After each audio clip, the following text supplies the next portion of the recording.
మగవాళ్ళ కంటే మహిళలు బాగా సమర్థవంతంగా పనిచేస్తారని. మా వెంకటేశ్వర గారు ChatGPT కొట్టి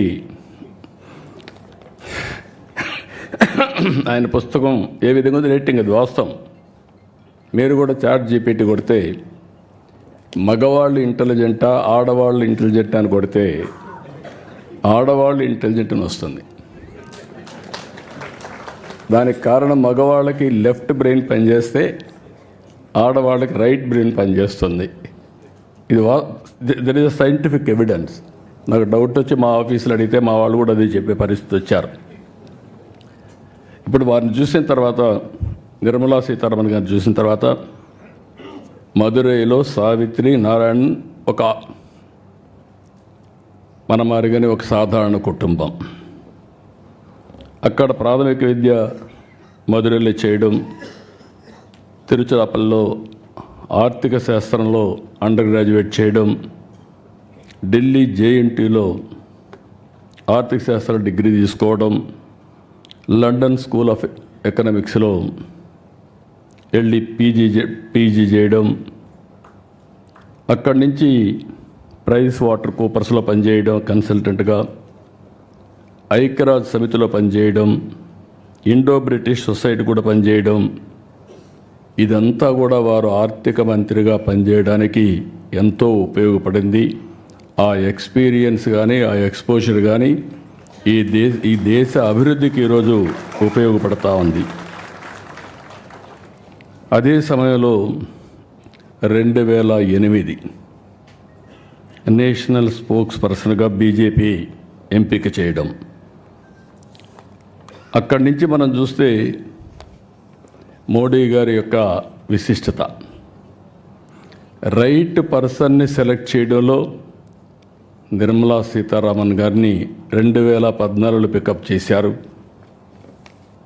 నాకు కూడా చాలా సంతోషం. 2014లో మొదటిసారి వారి ప్రస్థానం రాజకీయంగా ఎంపీ అయింది. ఆంధ్రప్రదేశ్ నుంచి అయ్యారు రాజ్యసభలో. అక్కడి నుంచి ప్రారంభమైంది. ప్రారంభమైన తర్వాత ఫస్ట్ టైం అయితే కామర్స్ అండ్ ఇండస్ట్రీస్ మినిస్టర్గా పనిచేశారు. 10 ఏళ్ళు ఫస్ట్ టైం డిఫెన్స్ మినిస్టర్గా, మొట్టమొదటిసారి అనుకుంటే ఇది కూడా రక్షణ మంత్రిగా పనిచేయడం, మహిళ పనిచేయడం ఫస్ట్ ఆఫ్ ఇట్స్ కైండ్. అక్కడి నుంచి 19లో కేంద్ర మంత్రిగా ఫైనాన్స్ ఛార్జ్ తీసుకున్నారు. అంటే 145 కోట్ల మందిని సమర్థవంతంగా నడిపించడంలో, అందరి జీవితాల్లో వెలుగు రావడంలో నరేంద్ర మోడీ గారు ఏ ఆశయాలు అయితే పెట్టుకున్నారో ఆ ఆశయాల్ని అమలు చేసే దాంట్లో ఒక డిసిప్లిన్గా ముందుకు పోతున్నారు. ఓసారి కొంచెం కటువుగా కూడా ఉంటారు, అవసరం కూడా. ఫైనాన్స్ ఇప్పుడు మామూలుగా గవర్నమెంట్లో చూస్తే అందరికంటే ఎవరు గట్టిగా ఉంటారంటే, నెగిటివ్గా కూడా ఉంటారంటే ఫైనాన్స్ డిపార్ట్మెంట్ ఉంటుంది. ఒకప్పుడు వారసత్వంగా వచ్చేది. స్టేట్ గవర్నమెంట్స్లో కూడా మోస్ట్ అన్పాపులర్ సెక్రటరీ ఎవరంటే finance secretary, most hatred person కూడా. కానీ ఈరోజు ప్రజలందరూ మెచ్చుకునే ఫైనాన్స్ మినిస్టర్గా నిర్మలా సీతారామన్ గారు ఈరోజు కార్యక్రమాలు చేపట్టారు. 8వ బడ్జెట్ ప్రవేశపెట్టారు. నరేంద్ర మోడీ గారి నాయకత్వంలో 10వ స్థానంలో ఉన్న ఆర్థిక వ్యవస్థ 5వ స్థానానికి వచ్చాం. I'm wishing her all the best, excellent work. ఇప్పుడు అతిపెద్ద ఆర్థిక వ్యవస్థ, 3వ ఆర్థిక వ్యవస్థగా మనం రాబోతున్నాం. దానికి మనం అందరం గర్వపడాలి. మీరందరూ కూడా గట్టిగా చప్పట్లు కొట్టి అభినందించాల్సిన అవసరం ఉంది, రికగ్నైజ్ చేయాల్సిన అవసరం కూడా ఉంది. ఇప్పుడే వెంకయ్య నాయుడు గారు చాలా స్పష్టంగా చెప్పారు చరిత్ర గురించి. చరిత్ర అనేది అందరం కూడా నెమరు వేసుకోవాల్సిన అవసరం ఉంది. అదే సమయంలో చరిత్రను నెమరు వేసుకునే సమయంలో చరిత్రను సృష్టించే అవకాశం భారతదేశానికి ఈరోజు వచ్చింది. ఈరోజు మనందరం చూస్తే ఆర్థిక సంస్కరణలు 1991లో వచ్చాయి. మన తెలుగు బిడ్డ పివి నరసింహరావు గారు ఆర్థిక సంస్కరణలు ప్రారంభించారు. అక్కడి నుంచి ఐటీ వచ్చింది. ఇండియా ఫస్ట్ మూవర్ కింద మూవ్ అయ్యాం. మూడోది demographic dividend as a wind fall gain కింద మనకు వచ్చింది. దీంతో మన వాళ్ళందరూ చూస్తే ఒకప్పుడు ఎవరైనా మాట్లాడితే జూయిష్ ఇస్ ది బెస్ట్ అనేవాళ్ళు. ఇప్పుడు ఏ దేశానికి పోయినా ఇండియన్స్ ఆర్ ది బెస్ట్ అనే పరిస్థితికి వచ్చారు. దాంట్లో తెలుగు వాళ్ళు అగ్రస్థానంలో ఉన్నారు. దానికి నేను గర్వపడుతున్నా. చరిత్ర సృష్టించే ఈ సమయంలో ఏమాత్రం కూడా అశ్రద్ధ లేకుండా అందరం కష్టపడితే నాకు ఏమాత్రం అనుమానం లేదు, వికసిత్ భారత్, స్వర్ణ ఆంధ్రప్రదేశ్. ఈరోజు కష్టాలు ఉన్నాయనే ఉద్దేశంతో నేను ఆత్మస్థైర్యాన్ని పోగొట్టుకోవడానికి సిద్ధంగా లేను. ఈరోజు మీరు చూసినప్పుడు ఇప్పుడే వెంకయ్య నాయుడు గారు చెప్పారు, మీరు ఓవర్ కాన్ఫిడెంట్గా ఉన్నారని చెప్పి. కరెక్టే, కానీ ఆశ ఉంది. ప్రధానమంత్రి గారు 2047కి భారతదేశాన్ని ఒక అగ్రదేశంగా 1, 2 ఆర్థిక వ్యవస్థలుగా తయారు చేయాలనుకున్నప్పుడు అందులో నెంబర్ 1 స్థానంలో నా తెలుగు జాతి ఉండాలనేది నా ఆకాంక్ష. అదే సమయంలో ఈరోజు చాలా కష్టాలు ఉన్నాయి. నేను ఇప్పుడు కూడా వస్తూ నిన్న ఢిల్లీకి వెనుక అడిగాను. నేను మార్నింగ్ కూడా ఒక మాట అన్నాను మినిస్టర్ గారితో. ఆవిడ ఎంత ప్రాంప్ట్గా నేను నాకు ఇబ్బందులు ఉన్నాయని చెప్తే చెప్పడమే కాదు, డైరెక్ట్గా నా ముందరనే ఫోన్ చేసి ఇమీడియట్గా ఫండ్స్ రిలీజ్ చేయమని. తర్వాత ఈ రోజుకి నాకు ఆ డబ్బులు కూడా వచ్చాయి. వచ్చిన తర్వాత మార్నింగ్ వండుకొని వారు మాట్లాడుతుంది, మీకు పని కూడా అయ్యిందండి అని చెప్పారు. చాలా సంతోషం చెప్పాను, కంగ్రాచులేషన్ చెప్పాను. నేను ఒకటే చెప్పా, ఆంధ్రప్రదేశ్ వెంటిలేటర్ మీద ఉంది.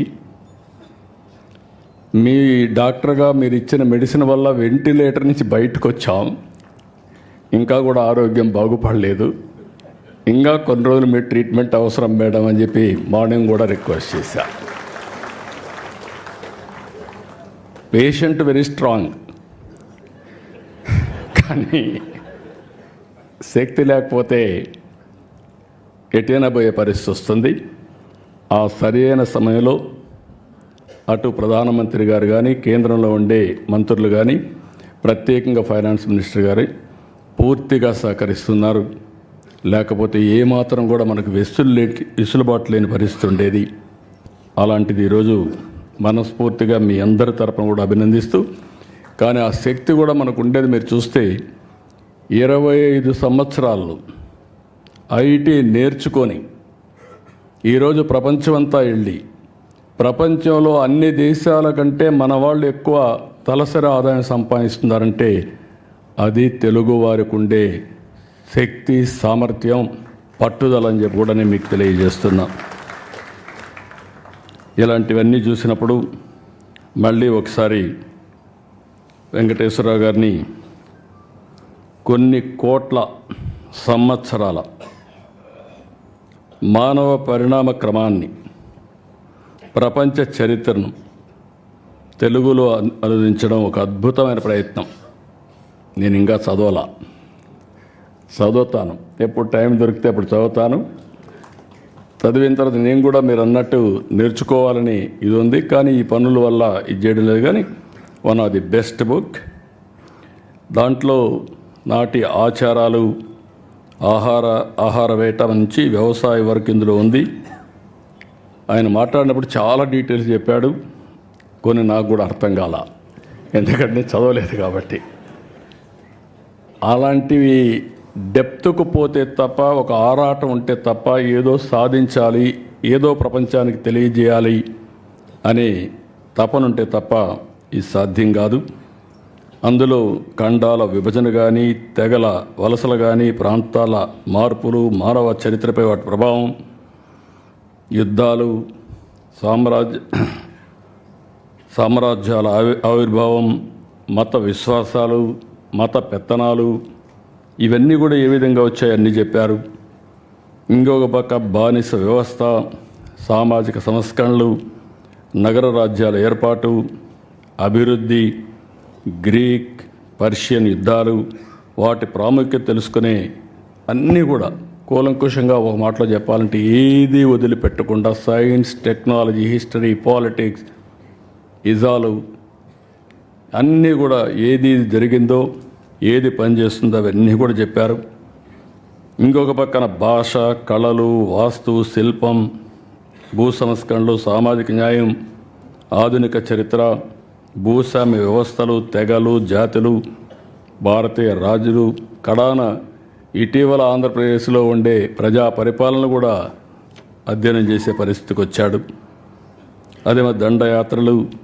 ఇంకో పక్కన చూస్తే అచ్చు యంత్రం నుంచి ఇంటర్నెట్ వరకు సాంకేతిక విప్లవం, ఫ్యూచర్లో ఏం జరగబోతుందో మళ్ళా ప్రిడిక్ట్ చేసి అన్నీ కూడా ఇంత మునుపు వెంకయ్యనాయుడు గారు చెప్పినట్టు చరిత్రను వక్రీకరించకుండా జరిగిన చరిత్రను జరిగినట్టు చెప్పడం అనేది ఏ కొద్ది మందే చేస్తారు. అందులో డాక్టర్ వెంకటేశ్వరరావు గారు ఒక్కరని చెప్పి మీ అందరికీ తెలియజేస్తున్నా. ఇలాంటి మంచి బుక్ రాసిన వారిని అభినందిస్తూ, వీటి కోసం వారెంత తపన పడ్డారు, శ్రమ చేశారు, అన్ని చేసి ఇలాంటి వన్ ఆఫ్ ది బెస్ట్ బుక్ని మనందరికీ అందించారు. ఇది ప్రతి ఒక్క ఇంట్లో కూడా ఉండదగ్గ పుస్తకం, ప్రతి ఒక్క లైబ్రరీలో ఉండవలసిన పుస్తకం. ప్రతి ఒక్కరు కూడా చరిత్ర తెలుసుకోవాల్సిన అవసరం ఉంది. అలాంటి చరిత్ర తెలుసుకోవడానికి సులువైన మార్గం ఈ యొక్క బుక్ అని చెప్పి మరొకసారి తెలియజేసుకుంటూ, మేము మామూలుగా ఎప్పుడూ రాజకీయ మీటింగ్లు ఉంటాయి. ఈరోజు వండర్ఫుల్ మీటింగ్, ఒక ఆత్మీయ సమ్మేళనం నా లెక్క ప్రకారం. మా కుటుంబంలో ఒక మంచి రచయిత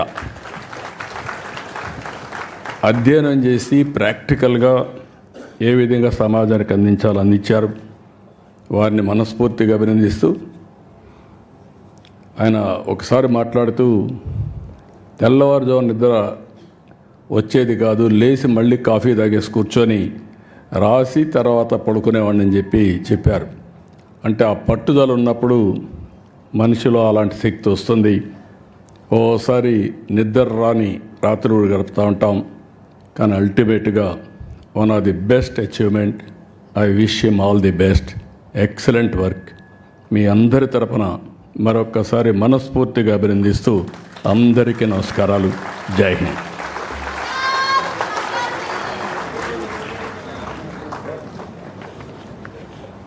thank you very much sir. Venkaiah Naidu గారు ఇందాక ఒక రిక్వెస్ట్ చేశారు, వ్యక్తి ఎదురుగుండగా ఉన్నప్పుడు పొగడొద్దని. So I will refrain from praising and just tell 2 facts. నిజాలండి వెంకటనాయుడు గారు, జస్ట్ 2 facts.